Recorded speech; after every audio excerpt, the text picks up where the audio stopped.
ಹಾಸನದಲ್ಲಿ ಸ್ವಾಭಿಮಾನ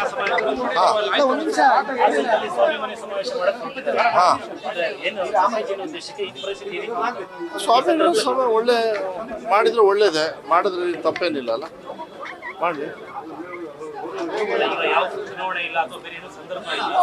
ಸಿ ಅದು ಮೋಸ್ಟ್ಲಿ ಐ ಥಿಂಕ್ ಅದು ಒಂದು ವಿಚಾರ ಇಟ್ಕೊಂಡು ಹೋಗ್ತಾರೆ. ಏನು ಅವರಿಗೆ ಒಂದು ವರ್ಗಕ್ಕೆ ಸಹಕಾರ ಆಗಬೇಕು, ಆ ಇದ್ರ ಮೇಲೆ ಎಲ್ಲರೂ ಮಾಡಿದಂಗೆ ಅವರು ಮಾಡ್ತಾರೆ. ಅದನ್ನು ಭಾಳ ಇದೇನಲ್ಲ, ಮಾಡೋದು ಒಳ್ಳೆಯದು. ಅದು ಎಸ್ಪೆಷಲಿ ಹಾಸನದಲ್ಲಿ ಮಾಡೋದು ಒಳ್ಳೆಯದು. ಸಿ ಅದು ಪಕ್ಷದ ವೇದಿಕೆ ಇಲ್ಲಾಂದರೆ ನಾನ್ ಪಕ್ಷದ ವೇದಿಕೆ, ಅದ್ರ ಮೇಲ್ಗಡೆ ಶಕ್ತಿ ಪ್ರದರ್ಶನ ಅನ್ಬೋದು. ಸಿ ಯಾವುದೇ ಸಮಾವೇಶಗಳನ್ನು ಕಾನೂನುಬದ್ಧವಾಗಿ ಮಾಡಬೇಕಾದ್ರೆ ಅದನ್ನು ಬೇರೆದಕ್ಕೆ ನೀವು ಹೋಲಿಕೆ ಮಾಡೋದು ಅದು ಸರಿ ಅಲ್ಲ. ಅದನ್ನು ಹೋಲಿಕೆ ಮಾಡೋಕ್ಕೆ ಹೋಗಬಾರ್ದು. ಅವು ಸಂಘಟನೆ ಎಲ್ಲರಿಗೂ ನಡೀತಾನೆ ಇರ್ತವೆ, ಅದು ನಡೀತಾ ಇರಬೇಕು.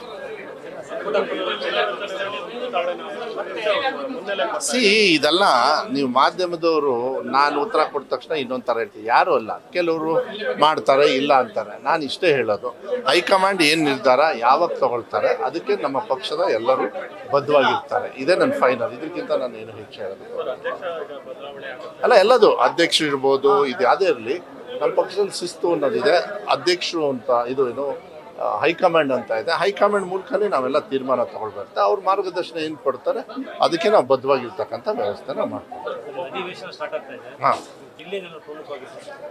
ಇಲ್ಲ ಏನಿಲ್ಲ, ನನ್ನ ಇಲಾಖೆದು ನಾನು ನೋಡಿಕೊಂಡು ಒಂದು ಹಂತಕ್ಕಿದೆ, ಚೆನ್ನಾಗಿದೆ. ಯಾಕೆಂದರೆ ಲಾಸ್ಟ್ ಟೈಮು ಏನೇನು ಕೊರತೆಗಳಿದ್ದು ಅದೆಲ್ಲ ಮಧ್ಯ ನಾವು MLAs ಮತ್ತು MLCs ಎಸ್ಪೆಷಲಿ ಅವ್ರ ಜೊತೆಗೆಲ್ಲ ಮಾತಾಡಿ ಸಾಕಷ್ಟು ಬದಲಾವಣೆಯನ್ನು ತಂದಿದ್ದೀವಿ. ಯಾಕೆಂದರೆ ಅದು ಭಾಳ ಖುಷಿಯಾಗಿದ್ದಾರೆ ಏನು ವಿರೋಧ ಪಕ್ಷದವರು ಕೂಡ. ಏನಾದ್ರು ಆ ಥರದ ಸಂದರ್ಭಗಳು ಏನಾದ್ರು ತೊಂದರೆಗಳಿದೆ ಅದಕ್ಕೆ ಉತ್ತರ ಕೊಡ್ತಕ್ಕಂಥದ್ದನ್ನು ಸರ್ಕಾರದ ವತಿಯಿಂದ ನನ್ನ ಇಲಾಖೆಯಿಂದ ಮತ್ತು ನನ್ನ ಜಿಲ್ಲೆಯದು ನಾನು ಅದು ವಹಿಸ್ಕೊಳ್ತಕ್ಕಂಥದ್ದು ನನ್ನ ಕೆಲಸ ಆಗ್ತದೆ, ಅದನ್ನು ಮಾಡ್ತೀನಿ. ಹೌದು, 2,000 ಅಲ್ಲ, 2,000 ಕೋಟಿ. ಅದು ಮುಂಚೆ CSR ಇಂದ 500 ಶಾಲೆಗಳು. ಮೊನ್ನೆ ಕ್ಯಾಬಿನೆಟಲ್ಲಿ ಭಾಳ ಸಂತೋಷ, ಯಾಕೆಂದರೆ ಸ್ವಲ್ಪ KPSCಗೆ ಡಿಮ್ಯಾಂಡ್ ಜಾಸ್ತಿ ಇದೆ. ಸೊ ಮತ್ತೆ 2,000 ಚಿಲ್ಲರೆ ಕೋಟಿಯನ್ನು ಕ್ಯಾಬಿನೆಟಲ್ಲಿ ಅನುಮೋದನೆಯನ್ನು ADB ಅವರ ಸಹಕಾರದಿಂದ ತೊಗೊಳ್ತಕ್ಕಂಥದ್ದನ್ನು ನಾನು ಮಾಡಿದ್ದಾರೆ. ಭಾಳ ಖುಷಿ ಆಯಿತು. ಯಾಕೆಂದರೆ ಒಳ್ಳೆ ಅನುದಾನ ಬಂದು ಒಳ್ಳೆ ಇನ್ಫ್ರಾಸ್ಟ್ರಕ್ಚರ್ ಕೊಡೋದಕ್ಕೆ, ಒಳ್ಳೆ ಕೆಲಸ ಮಾಡೋದಕ್ಕೆ ಈಸಿ ಆಗುತ್ತೆ. ಮಾನ್ಯ ಸಿದ್ದರಾಮಯ್ಯ ಅವ್ರಿಗೂ ನಾನು ಧನ್ಯವಾದಗಳು ಹೇಳ್ತೀನಿ. ಯಾಕೆಂದರೆ ಅಷ್ಟು ಮೊತ್ತ ಬರೋದು ಒಳ್ಳೆಯದದು, ನಮ್ಮ ಇಲಾಖೆಗೆ ಅವಶ್ಯಕತೆಯೂ ಕೂಡ ಇದೆ. ಅದೊಂದು 500 ಶಾಲೆ. ಸೊ ಹೆಚ್ಚು ಕಮ್ಮಿ ಇನ್ನೊಂದು 2-3 ವರ್ಷದೊಳಗೆ ಅಟ್ಲೀಸ್ಟ್ 1,000 ಸ್ಕೂಲ್ಸ್ನ ಕಂಪ್ಲೀಟ್ ಮಾಡಿರ್ತೀವಿ. 2.5-3 ವರ್ಷ. ಯಾಕೆಂದರೆ ಸ್ಟಾರ್ಟ್ ಮಾಡಿದ ಮೇಲೆ ಅದು ನಡೀತಾ ಹೋಗುತ್ತೆ. ಒಂದು 2-2.5-3 ವರ್ಷದೊಳಗೆ 1,000 ಶಾಲೆ. KPS ಅಂದರೆ ಸುಮಾರು ಹೆಚ್ಚು ಕಮ್ಮಿ ಮೋರ್ ದೆನ್ 12 ಲಕ್ಷ ಮಕ್ಕಳು ಬರೀ 1,000 ಶಾಲೆಯಲ್ಲಿ ಇರ್ತಾರೆ.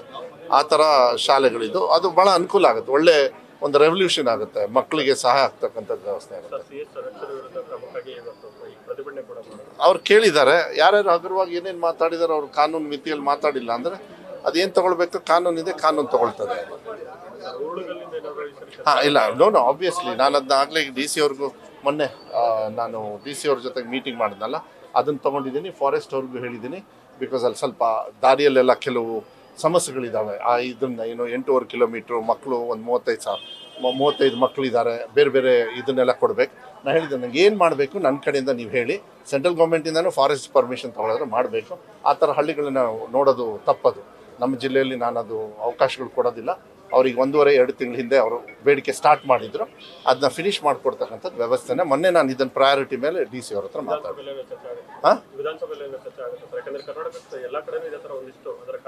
ಅಲ್ಲ, ಎಲ್ಲೆಲ್ಲಿ ಇದ್ದಾವೆ ಅವನ್ನೆಲ್ಲ ಸೀರಿಯಸ್ ಮಾಡೋದು ಮೋಸ್ಟ್ಲಿ ಜನಪ್ರತಿನಿಧಿಗಳು ಇದನ್ನ ಎತ್ತಿದಾಗ ಉತ್ತರ ಸರ್ಕಾರ ಕೊಡ್ತದೆ. ಅದನ್ನು ನನ್ನ ಇಲಾಖೆ, ನನ್ನ ಇತಿಮಿತಿಯಲ್ಲಿ ನಾನು DC ಅವ್ರಿಗೆ ಚರ್ಚೆ ಮಾಡ್ತಕ್ಕಂಥ ಮಾಡ್ತೀನಿ. ಯಾವುದು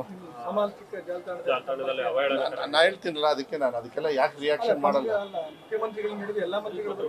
ಅಲ್ಲ, ಒಂದು ನಿಮಿಷ, ಅದೇ ಹೇಳಿದ್ನಲ್ಲ, ಯಾವಾಗಲೂ ಅಷ್ಟೇ media should be well used, not misuse ಮಾಡಿದಾಗ ಅದು ಕಾನೂನಿದೆ. ಕಾನೂನು ಆ ಪ್ರಕ್ರಿಯೆಯನ್ನು ಮಾಡ್ತದೆ. ಕಠಿಣವಾಗಿ ಮಾಡೋದು ಒಳ್ಳೆಯದು. ಯಾಕೆಂದರೆ ಅದೇನಾಗ್ತದೆ, ನಿಮಗೂ ಕೆಟ್ಟ ಹೆಸರು, ನಮಗೂ ಕೆಟ್ಟ ಹೆಸರು ತಂದು ಇಡ್ತಕ್ಕಂಥದ್ದು. ಅವ್ರ ತಂದೆ ತಾಯಿಗೆ, ಆ ಸೊಸೈಟಿಗೆ ಅಗರ್ವ ಕೊಡ್ತಕ್ಕಂಥದ್ದು ವ್ಯವಸ್ಥೆ. ಇದನ್ನು ನಿಜವಾಗ್ಲೂ ಅದನ್ನ ಖಂಡಮ್ ಮಾಡಬೇಕಾಗತ್ತೆ. ನೀವು ಖಂಡಮ್ ಮಾಡಿ ಅದನ್ನು. ಇಲ್ಲ, ಅದ್ರ ಮೇಲೆ ಆಗಲೇ ನೋಟಿಸ್ ಕೊಟ್ಟಾಯಿತು. ಅದನ್ನ ಆವಾಗಲೇ ತೋರಿಸಿದೆ ನಾನು. ಆವಾಗಲೇ ನಾನು ಐ ಆಮ್ ವೆರಿ ಕ್ವಿಕ್. ನಿನ್ನೆನೆ ಬಂತು, ನಿನ್ನೆನೆ ಕೆಲಸ ಮುಗಿಸಿದೆ. ನ್ಯೂಸ್ ಫಸ್ಟ್, ನಿರ್ಭೀತಿಯಿಂದ ನಿಮ್ಮ ಪರವಾಗಿ.